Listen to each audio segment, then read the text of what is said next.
pentingnya menghafal Al-Quranul Karim.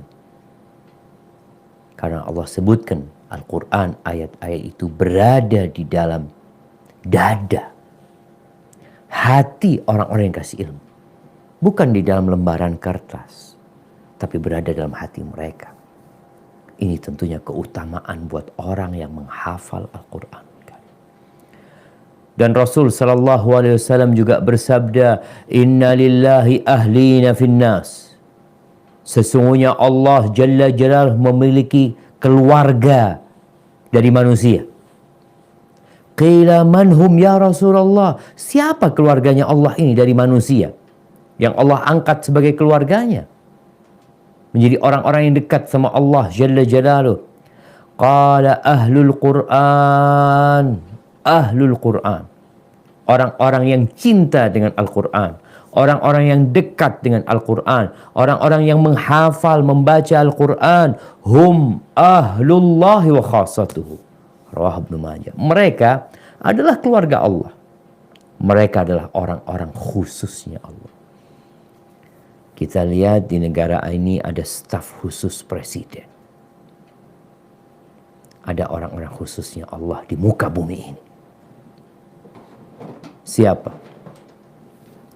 Para penghafal Al-Quran. Yang mengamalkan Al-Quran dalam kehidupan mereka. Ahibati fillah. Orang yang punya Al-Quranul Karim nggak akan terbakar di neraka. Al-Quran akan datang memberikan syafaat kepada dia. Uqbah ibn Amir mendengar Rasul sallallahu alaihi wasallam bersabda, "Lau ju'ila al-Qur'anu fi ihabin, thumma ulqiya finnar, mahtaraq." Kalau Quran itu diletakkan di kulit, Quran diletakkan di kulit, ditulis di sana mungkin, kemudian dilemparkan ke neraka, mahtaraq, gak akan terbakar. Akhrajahu Darimi. Ahibati fillah.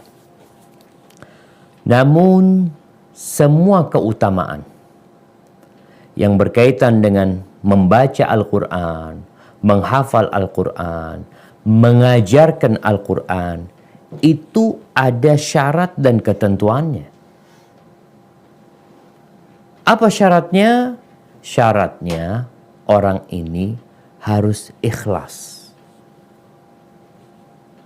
Bukan karena riya, bukan karena ingin sanjungan dan pujian, bukan karena ingin hadiah, ingin kemudahan urusan dunia. Yang ingin dunia, maka dunia dia dapatkan. Tapi yang ingin kedudukan tinggi di surga Allah Azza wa Jalla, maka dia niatkan lillahi ta'ala dalam mempelajarinya dan dalam mengajarkannya. Setelah itu, dia harus mengamalkannya. Apa gunanya orang yang menghafal Al-Quran dengan suara yang indah? Dia menjadi imam, dia menjadi guru, banyak murid yang dia miliki. Kalau ternyata dia tidak mengamalkan apa yang dia ketahui. Rasulullah sallallahu alaihi wasallam mengatakan, wal Qur'anu hujjatun laka au alaik. Quran ini dapat menjadi hujjah, penolong buat engkau, pembela dirimu, tapi bisa jadi penggugat untuk dirimu. Quran ini nikmat. Orang hafal Quran nikmat, karunia ilahi. Tapi jangan sampai akhirnya jadi bencana buat orang yang menghafalnya. Kenapa? Karena dia tidak mengamalkannya. Dia hanya membacakannya di majelis-majelis, menjadi imam panggilan saja, karena suaranya yang indah. Kalau dia tidak mengamalkan, maka dia akan dituntut dengan apa yang dia baca, apa yang dia pelajari.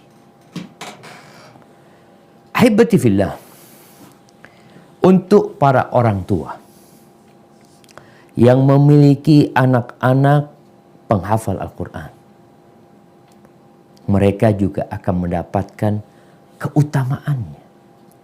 Jadi keutamaan menghafal Quran ini bukan hanya untuk orang-orang yang menghafalnya. Orang tuanya pun dapat keutamaan tersebut. Ikut terangkat derajatnya. Ikut menjadi orang terhormat dan tersanjung. Di sisi Allah Jalla Jalaluh. Bukan di sisi manusia. Ya, manusia juga akan menghormatin orang tua yang memiliki anak-anak penghafal Al-Quranul Karim. Di dunia, kalau anak kita jadi presiden, atau anaknya ada yang jadi gubernur, atau anaknya jadi jenderal, orang tuanya ikut tersanjung, ikut merasa terhormat dan terangkat derajatnya di dunia saja. Berbeda dengan para penghafal Al-Quranul Karim. Kata Rasulullah sallallahu alaihi wasallam dalam hadis Buraidah radhiyallahu anhu, "Man qara'al Qur'an wa ta'allamahu wa 'amila bihi ulbisa yaumal qiyamah tajan min nur." Barang siapa yang menghafal Al-Quran, dia membacanya, mempelajarinya, menghafal, kemudian dia mempelajarinya, mengkajinya, wa amila bihi, kemudian dia beramal dengannya. Membaca, mengkaji, mengamalkan. Bukan hanya membaca, bukan hanya menghafal dan mempelajarinya. Yang terakhir, dia mengamalkannya. Apa yang akan didapatkan orang ini? Ulbisa yaumal qiyamati tajan min nur. Allah akan pakaikan kepada dia pada hari kiamat.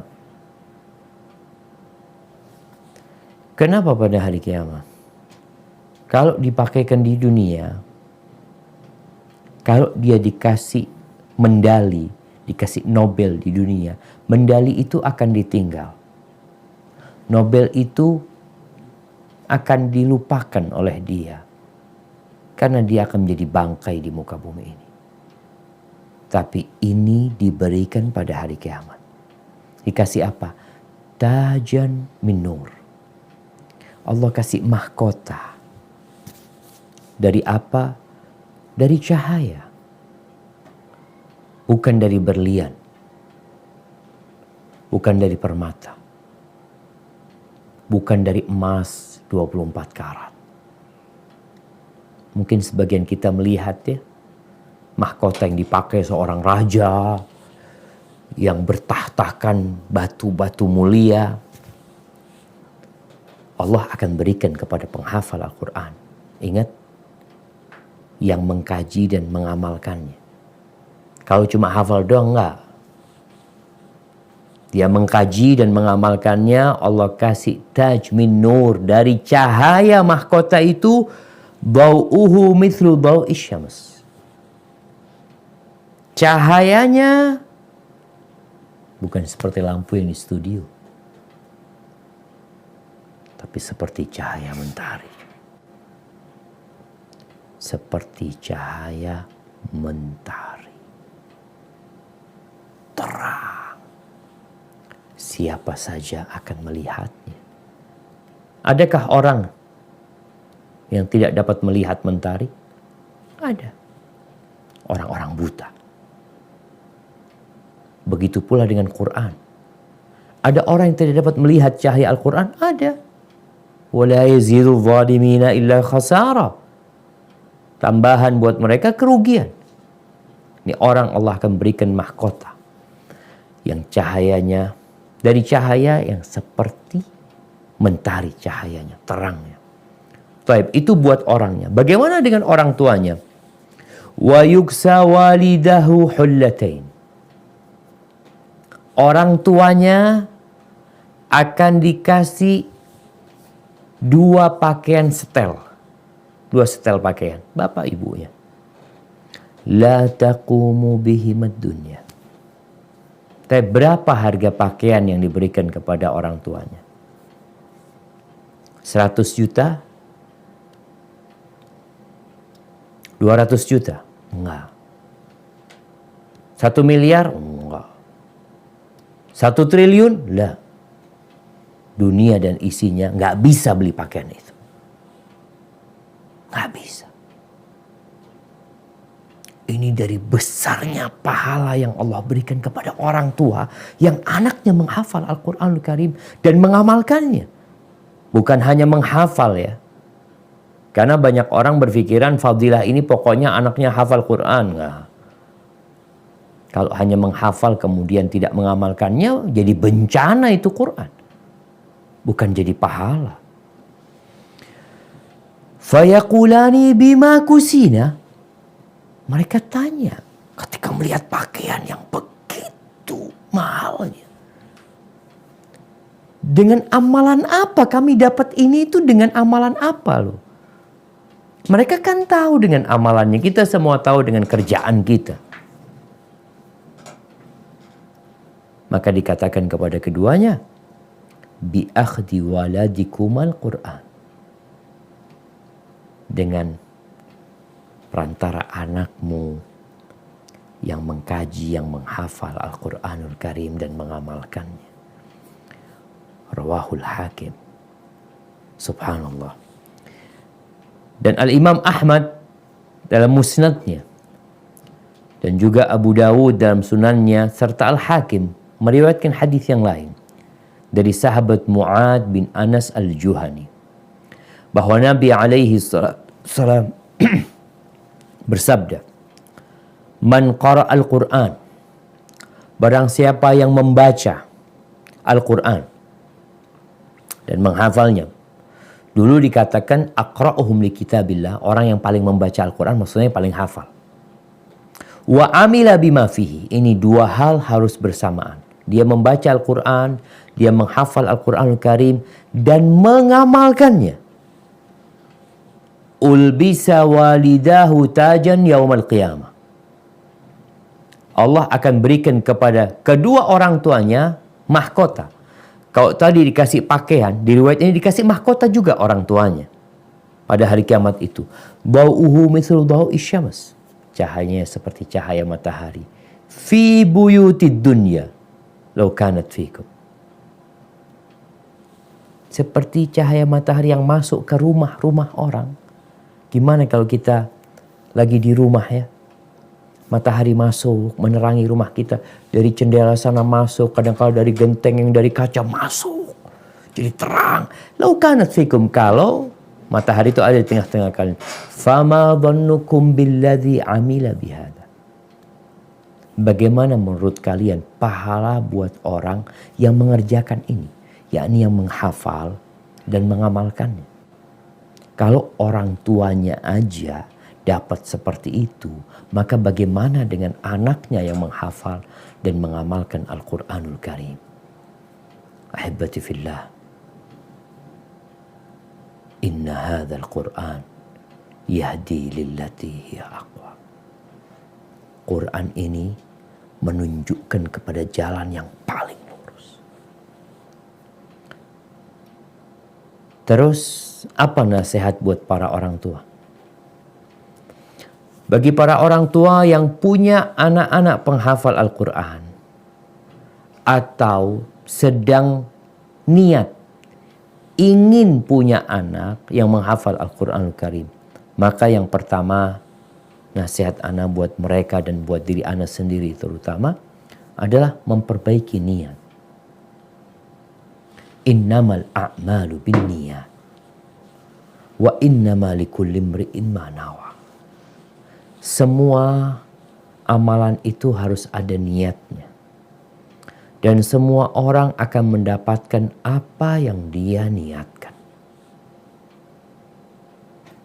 Apa niatmu? Memasukkan anak ke dalam pesantren, ke dalam rumah Quran. Apabila niatmu lillahi ta'ala ingin mereka menjadi lentera-lentera yang menerangi negeri ini, yang membawa berkah untuk bangsa dan negara kita, dengan harapan di akhirat nantinya mendapatkan kedudukan yang tinggi di sisi Allah Jalla Jalaluh, maka lanjutkan. Tapi kalau hanya untuk berbangga-banggaan, oh anakku hafal Quran, ini hafal sekian, ini hafal sekian. Terkadang orang mengatakan itu untuk memotivasi. Bagus. Memotivasi kawan-kawannya yang punya anak belum menghafal Quran. Tapi niat itu hanya engkau dan Allah yang tahu. Rasul sallallahu alaihi wasallam melanjutkan hadis tadi. Faman kanat hijratuhu ila Allahi wa rasulihi fa hijratuhu ila Allahi wa rasulihi. Barang siapa yang hijrahnya, niatnya adalah untuk menuju kepada Allah, menuju kepada Rasulnya, maka dia menuju kepada Allah dan Rasulnya. Wa man kanat hijratuhu li dunya yusibuha aw imra'atin yankihuha fa hijratuhu ila ma hajara ilaih. Tapi kalau hijrahnya itu karena dunia, untuk memperbaiki ekonomi, atau untuk menikahin seorang wanita, ya udah, niatmu itu engkau dapat itu. Maka para orang tua hendaklah meniatkan lillahi ta'ala. Kelak pada hari kiamat, orang yang menjadi korek api neraka itu penghafal Al-Quran, seorang ustaz, seorang yang alim. Bagaimana dalam hadis yang diriwayatkan Imam Muslim dan Tirmidzi, orang ini didatangkan. Lalu Allah tanyakan kepada dia tentang nikmat-nikmat yang Allah berikan. Maka orang ini mengatakan, iya ya Allah, semua itu engkau berikan kepada aku. Dia mengakuinya. Lalu orang ini ditanya, Mada amilta biha? Nikmat-nikmat, fasilitas-fasilitas yang diberikan kepadamu, engkau gunakan untuk apa? Kata orang ini, ta'allamtu fika wa 'allamtu an-nas wa qara'tu fika al-Qur'an. Dengan semua fasilitas yang kau berikan, aku belajar, aku menuntut ilmu, dan aku berdakwah mengajarkannya kepada manusia, dan aku menghafal Al-Quran untuk mengharapkan keridhaanmu. Aku membaca Al-Quran untuk mengharapkan wajahmu. Kata Allah, kadzabta, bohong engkau. Bohong. Innama ta'allamta liyuqala alim wa qara'ta liyuqala qari. Engkau selama ini belajar hanya untuk meraih gelar. Belajar hanya untuk meraih gelar. Orang yang alim, orang yang pintar, kumlot, summa kumlot pelajarannya. Itu yang kau inginkan. Dan kau sudah dapatkan itu di dunia. Dan kau menghafal Al-Quran, membacanya hanya untuk mendapatkan gelar. Qari fulan yang hafal Quran, fulan yang bacaannya bagus. Dan engkau sudah mendapatkan itu di dunia. Maka orang ini pun dilemparkan ke dalam api neraka. Padahal tadi katanya, orang yang punya Quran, kulit aja kalau ditulis Quran di situ dilemparkan ke neraka nggak terbakar. Gimana orang ini kok dimasukkan ke neraka? Karena dia tidak ikhlas lillahi ta'ala. Allah menolak semua amalan yang disisipkan dalam niatnya selain Allah Jalla Jalaluhu. Man amila amalan asyraka fihi ma'i ghairi taraktuhu wa syirka. Maka perlu orang tua memperbaiki niatnya dan memperbaiki niatnya anak-anak. Terkadang anak-anak belum bisa niat karena mereka masih kecil. Mereka mungkin perlu disampaikan keutamaan-keutamaan menghafal Al-Quranul Karim supaya mereka tertarik dan termotivasi untuk menghafalkan.